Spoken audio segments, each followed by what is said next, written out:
എൻ്റെ പേര് ലിഡിയ. ഞാൻ തൃശ്ശൂർ ജില്ലയിലെ കടുപ്പശ്ശേരി ഇടവകയിൽ നിന്നാണ് വരുന്നത്.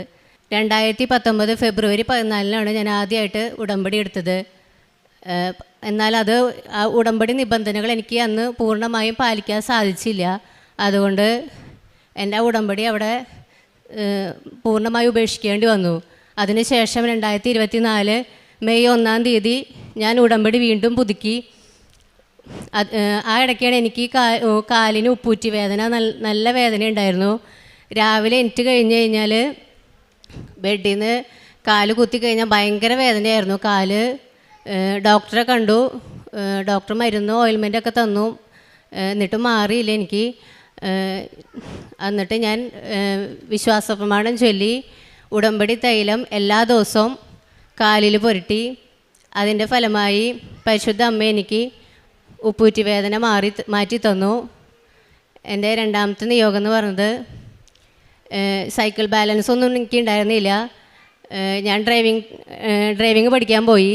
ഡ്രൈവിംഗ് ടെസ്റ്റിൻ്റെ അന്ന് ഞാൻ ഉടമ്പടി ഉപ്പ് ഗ്രൗണ്ടിലിട്ടു, വിശ്വാസപ്രമാണം ചൊല്ലി ഗ്രൗണ്ടിലിട്ടു, പ്രാർത്ഥിച്ചു.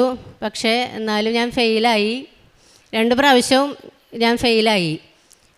പരിശുദ്ധ അമ്മയോട് ഞാൻ പറഞ്ഞു, എൻ്റെ മെറിറ്റ് കൊണ്ടല്ല, പരിശുദ്ധ അമ്മയുടെ കൃപ കൊണ്ടാണ് ഞാൻ പാസ്സാവേണ്ടത് എന്ന് പറഞ്ഞ് ഞാൻ അമ്മ ഇഷ്ടമുള്ളത് ചെയ്ത് തന്നാൽ മതി എന്ന് പറഞ്ഞ് ഞാൻ 3ാമത്തെ പ്രാവശ്യവും ഡേറ്റ് എടുത്ത് ഗ്രൗണ്ടിലേക്ക് പോയി, ടെസ്റ്റിന് പോയി. പരിശുദ്ധ അമ്മ അന്ന് എനിക്ക് പാസ്സാക്കി തന്നു. എൻ്റെ ടെസ്റ്റ് എനിക്ക് പാസ്സാക്കി തന്നു. എൻ്റെ മെറിറ്റ് കൊണ്ടല്ല, എൻ്റെ പരിശുദ്ധ അമ്മയുടെ കൃപ കൊണ്ടാണ് ഞാനത് പാസ്സായത്. എൻ്റെ 3ാമത്തെ സാക്ഷി എന്ന് പറയുന്നത് എൻ്റെ മകൾക്ക് വേണ്ടിയിട്ടാണ്. അവളുടെ മേത്ത് പുറത്ത് നിറച്ച് കുരുക്കളുണ്ടായിരുന്നു. ആ കുരുക്കൾ ഭയങ്കര ചൊറിച്ചിലായിരുന്നു. ഡോക്ടറെയൊക്കെ കണ്ടു. കുറേ വില കൂടിയ മരുന്നുകളൊക്കെ പുരട്ടിയിട്ട് മാറിയില്ല. ഭയങ്കര ചൊറിച്ചിലായതുകൊണ്ട് ഭയങ്കര വാശിയൊക്കെ ആയിരുന്നു അവൾക്ക്. മരുന്ന് കഴിച്ചിട്ടൊന്നും മാറിയില്ല. അപ്പോൾ ഞാൻ വിശ്വാസപ്രമാണം ചൊല്ലി ഉപ്പും ഉടമ്പടി തൈലവും അവളുടെ പുറത്ത് പുരട്ടി കൊടുത്തു. എല്ലാ ദിവസവും പുരട്ടും. അതിൻ്റെ ഫലമായി പരിശുദ്ധ അമ്മ അവളുടെ ആ ചൊറിച്ചിലും എല്ലാ കുരുക്കളൊക്കെ മാറി. ഈ നിമിഷം വരെ ഒരു വർഷത്തോളമായി അവൾക്കൊരു കുഴപ്പമില്ല. ഇനി അടുത്ത സാക്ഷി എന്ന് പറയുന്നത് എൻ്റെ മകൻ്റെ ഒരു സാക്ഷിയാണ്. അവന് ഇടയ്ക്കിടയ്ക്ക് ഛർദി ഉണ്ടായിരുന്നു. ഒരു മാസം ഛർദ്ദിച്ചാൽ 2 മാസം കൂടുമ്പോൾ വീണ്ടും ഛർദ്ദിക്കും. അത് കഴിഞ്ഞ് വീണ്ടും ഡ്രിപ്പിടും. വീണ്ടും കുറഞ്ഞ് വീണ്ടും തിരിച്ച് വീട്ടിലേക്ക് വരും. വീണ്ടും 1 മാസം കഴിഞ്ഞ് വീണ്ടും ഛർദി തുടങ്ങും. വീണ്ടും ഹോസ്പിറ്റലിൽ പോയി ഡ്രിപ്പിടും. വീണ്ടും മാറും, വീണ്ടും തിരിച്ചു വരും. അന്ന് ഞാൻ കുറച്ച് മാസങ്ങൾക്ക് മുമ്പ് ഇതുപോലെ വന്നിട്ട് മാതാവിനോട് ഞാൻ ആശുപത്രിയിൽ വെച്ച് ഞാൻ പറഞ്ഞിട്ടുണ്ടായിരുന്നു, എൻ്റെ മകന് ഇനി വരാതിരിക്കാൻ വേണ്ടി ഞാൻ എൻ്റെ മകനെ ഈ അൾത്താരയിൽ കൊണ്ട് വന്ന് ഞാൻ സാക്ഷ്യം പറഞ്ഞോളാം. എൻ്റെ മകന് ഛർദി മാറി കിട്ടണം. അവനിനി ഒരിക്കലും ഛർദി വരരുത്, മാറ്റി കിട്ടണം. ഞാൻ അവനെ കൊണ്ട് അൾത്താരയിൽ വന്നോളാം. ഈ കഴിഞ്ഞ ലാസ്റ്റ് ഒക്ടോബറിലാണ് അവന് ലാസ്റ്റ് ഛർദി വന്നത്. അന്ന് കുറച്ച് കൂടുതലായിരുന്നു. ഡ്രിപ്പ് ഇട്ടിട്ടും മാറ്റി കിട്ടിയില്ല. വീണ്ടും വേറെ ഹോസ്പിറ്റലിൽ കൊണ്ടുപോയപ്പോൾ ഡ്രിപ്പ് ഇട്ടിട്ടും മാറിയില്ല. അപ്പോൾ ഡോക്ടർ പറഞ്ഞു സ്കാൻ ചെയ്യണമെന്ന് പറഞ്ഞു. സ്കാൻ ചെയ്തപ്പോൾ അപ്പൻഡിക്സ് എന്ന് പറഞ്ഞു. ഉടനെ തന്നെ സർജറി ചെയ്യണമെന്ന് പറഞ്ഞു. അപ്പോൾ ഹസ്ബൻഡ് പറഞ്ഞു വേറൊരു ഡോക്ടറുടെയും കൂടിയും ഒപ്പീനിയൻ എടുക്കാമെന്ന് പറഞ്ഞു.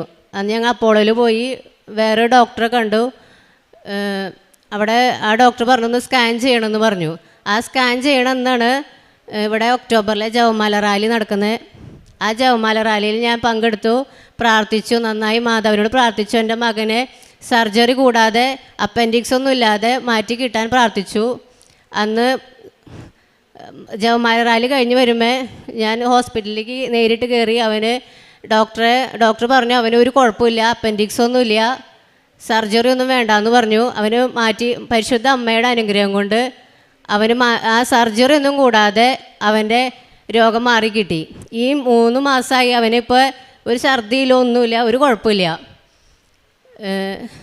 അതുകൂടാതെ എനിക്ക് പള്ളിയിൽ വെച്ചിട്ട് ഞാൻ കുർബാന കഴിഞ്ഞ് പ്രാർത്ഥിച്ചുകൊണ്ടിരിക്കുമ്പോൾ ഈശോൻ്റെ മുമ്പിൽ പ്രാർത്ഥിച്ചുകൊണ്ടിരിക്കുമ്പോൾ എനിക്ക് നല്ല മുല്ലപ്പൂ സുഗന്ധം കിട്ടി.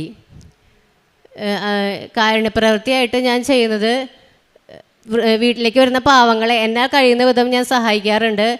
അവർക്ക് ഭക്ഷണം കൊടുക്കാറുണ്ട്. വൃദ്ധസദനങ്ങളിൽ എന്നാൽ കഴിയുന്ന വിധത്തിലുള്ള പൈസ ഞാൻ കൊടുക്കാറുണ്ട്. മെഡിക്കൽ കോളേജിലേക്ക് അതുപോലെ തന്നെ പൊതിച്ചോറ് കൊടുക്കാറുണ്ട്. കാരുണ്യപ്രവൃത്തിയായിട്ട് ഞാൻ ചെയ്യുന്നത് ഇവിടുന്ന് പത്രം വാങ്ങിക്കൊണ്ട് പോയിട്ട് ഓട്ടോ സ്റ്റാൻഡിലും വീടുകളിലൊക്കെ ഞാൻ കൊടുക്കാറുണ്ട്. ഇതിൽ കൂടെ ആത്മീയമായി എനിക്ക് കൂടുതൽ വളരാൻ സാധിച്ചു. പരിശുദ്ധ അമ്മയോടും ഈശോയോടും കൂടുതൽ അടുക്കാൻ സാധിച്ചു. ആദ്യമൊന്നും ഞാൻ അധികം പള്ളിയിലൊന്നും പോയിരുന്നില്ല. ഞായറാഴ്ചകളിൽ മാത്രമായിരുന്നു പള്ളിയിൽ പോയിരുന്നത്. ഈശോയോടും പരിശുദ്ധ അമ്മയോടും കൂടുതൽ അടുക്കാനായിട്ട് എനിക്ക് സാധിച്ചു. എല്ലാ ദിവസവും പള്ളിയിൽ പോകാനും കുമ്പസാരിക്കാനും കൊന്ത ചൊല്ലാനും എല്ലാം എനിക്ക് സാധിച്ചു. ഇത്ര വലിയ അനുഗ്രഹം തന്ന പരിശുദ്ധ അമ്മയ്ക്കും തിരുക്കുമാരനും 1000 നന്ദി. പ്രാർത്ഥിക്കുകയും യാചിക്കുകയും ചെയ്യുന്ന എന്തും ലഭിക്കുമെന്ന് വിശ്വസിക്കുവാൻ നിങ്ങൾക്ക് ലഭിക്കുക തന്നെ ചെയ്യും. മർക്കോസിൻ്റെ സുവിശേഷം 11-ാം അധ്യായം 24-ാം വചനമാണ്. വിശ്വാസത്തോടെയുള്ള പ്രാർത്ഥന, അത് സ്വീകരിക്കുമെന്നുള്ള വിശ്വാസം, ഇതാണ് ഓരോ ഉടമ്പടി മക്കൾക്കും വേണ്ടത്. സമയ ചുരുക്കത്തിന് മേൽ അധികാരമുള്ള അമ്മയോടാണ് നമ്മൾ മധ്യസ്ഥ പ്രാർത്ഥന യാചിക്കുന്നത്. അമ്മ എങ്ങനെയാണ് എല്ലാം നമ്മുടെ ജീവിതത്തിൽ ക്രമപ്പെടുത്തി തരുന്നതെന്നും കാത്തു പരിപാലിക്കുന്നതെന്നും നമുക്ക് ഈ ഉടമ്പടി സാക്ഷ്യത്തിൽ നിന്ന് മനസ്സിലാക്കുന്നതാണ്. ലിഡിയ ജിബി എന്ന മകൾ പറഞ്ഞ സാക്ഷ്യത്തിൽ